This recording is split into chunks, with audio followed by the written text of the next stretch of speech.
So it's been around a month, which can only mean one thing: more Plants vs Zombies 2 upcoming content. As you can see, we have a very snazzy looking new main menu picture with obviously the springing aspects coming in there, and we even have Nightcap making her usual appearance in the background over there. Very nice. Absolutely love the colours on this, by the way. It looks really, really nice. But let's move on to the more important stuff, as there is a lot of new plants in this upcoming update. First up, let's just talk about Nightcap. Whilst Nightcap has been in the game forever, we still haven't seen her yet, but apparently from updates now she is in the game, like officially, like all the files are there, they're just sort of waiting to go live. So it is expected that Nightcap will arrive in the next update, which is awesome. Let's move on to some of the other plants, because there's a lot of nostalgic plants this time around that I wanted to cover. The first sort of new one really is SHROOM, which obviously we can all remember from Plants vs Zombies 1. It's had a bit of a visual overhaul. You can actually see, I guess, a little bit more of the plant. Sadly, we don't know its abilities, whether it's going to be different from the original game or not. Currently, we only have the seed packet texture. Continuing on the theme of nostalgia, I'm just going to jump over to zombies for a second, as we do have some updates on Ducky Tube Zombie. I did mention this in the last upcoming content video,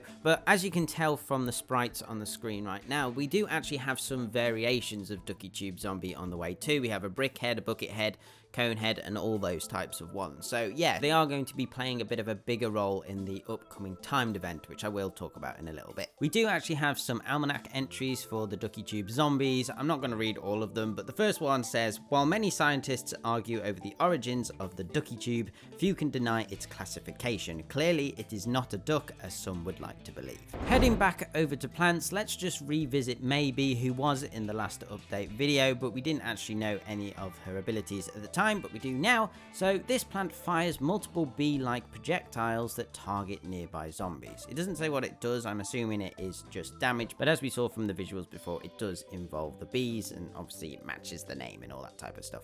Also, in terms of the plant food ability, it does fire a barrage of bees again, but it is stronger and it seeks out targets across the entire board, and any zombie that survives the attack, they will be stunned for a few moments. The almanac entry says, I'm more than just a set of pretty bells, you know, I can also throw a wicked curveball. The final plant we have today is a completely new one. This is FLORA. The gameplay you are seeing on screen right now is from VAD 0013, and this is unfinished gameplay, so bear that in mind. And basically how that works is essentially they take bits of other plants' animations, shove them together to try and give a good estimation of how this plant could potentially work, but obviously this is likely to change, so just bear that in mind. So this plant is actually really interesting. It is amphibious. It can be planted on land and on water. It can't be placed on a lily pad, I believe. When placed on land, it kind of works like cactus. It shoots bubbles that can pierce through multiple zombies. However, what's really interesting about this plant that I like that it says in the description is if it's placed on water, it actually fires bubbles across 3 lanes. So that's kind of nice how it has that sort of, you can use it in 2 situations. I imagine it's one of these plants you'll probably only use in water, but it is nice that it has that sort of 2 abilities depending on where you place it. When plant food is used, it fires a giant bubble down the lane, pushing back zombies, and then it explodes for massive damage. Again, like its normal ability, this increases to 3 lanes if it is placed on water, which is pretty nice. Going back over to zombies, we have some new veteran zombies. Now, what's interesting about these guys is apparently these were scrapped for some expansion levels relating to Dark Ages and Frostbite Caves, and these have actually been re-added to the game. Now, I imagine these are related to some of the timed events that are coming up soon, but perhaps this does potentially mean some expansion levels are coming for Dark Ages and Frostbite Caves. Who knows? I mean, they haven't done that up until this point, but yeah. Speaking of timed events, these are the last item on the agenda for today, and there are 3 of them, and all 3 of these are pretty much the same, just relating to a different set of zombies. So we have High Seas Clash, and this is going to involve Pirate Sea zombies invading the player's front yard.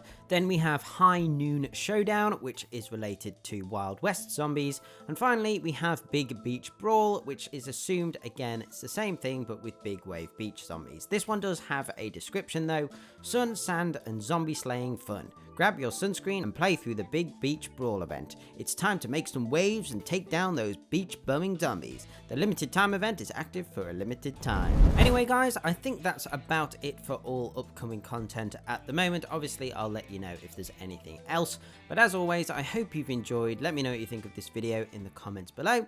But other than that, remember to hit those like and subscribe buttons, turn on notifications, and if you would like to support the channel further, check out my Patreon page by clicking on screen or through the link in the description. Okay, thanks guys, bye.